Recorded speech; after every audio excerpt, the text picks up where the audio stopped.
7 News is covering Maryland, where this week the State Board of Education unanimously passed an emergency rule change that requires school systems to now share criminal incidents involving students on or off school grounds. So this change applies to any Maryland student who's transferring between schools. John Gonzalez is with us live in Prince George's County. And John, one of the issues here is that the state superintendent doesn't think that this rule change goes far enough.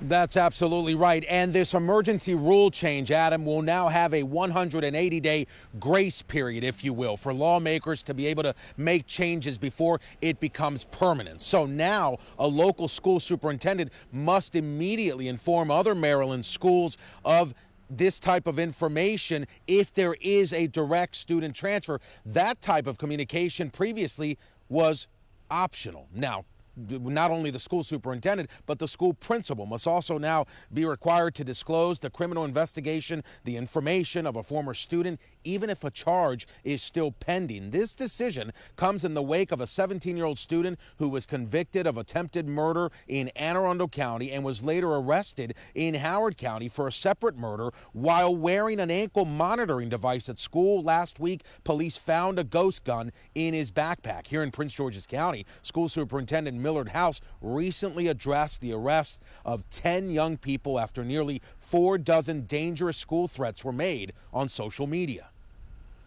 Nothing is more important to us than the safety and well-being of our students, staff, and the threats, any kind throughout our community, will not be tolerated in our schools.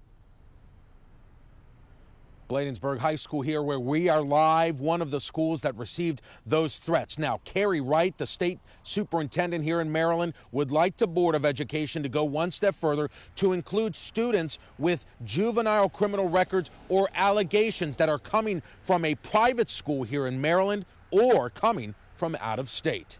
To learn more, jump on our webpage, WJLA.com. Reporting live, John Gonzalez. 7 News. All right, John, thank you. Now, 7 News did some checking. Schools in Virginia can share criminal records under certain circumstances, but it's not required. And the list is pretty limited as to who is allowed to see these records. It includes principals and student services staff. D.C. does not appear to have any similar rules.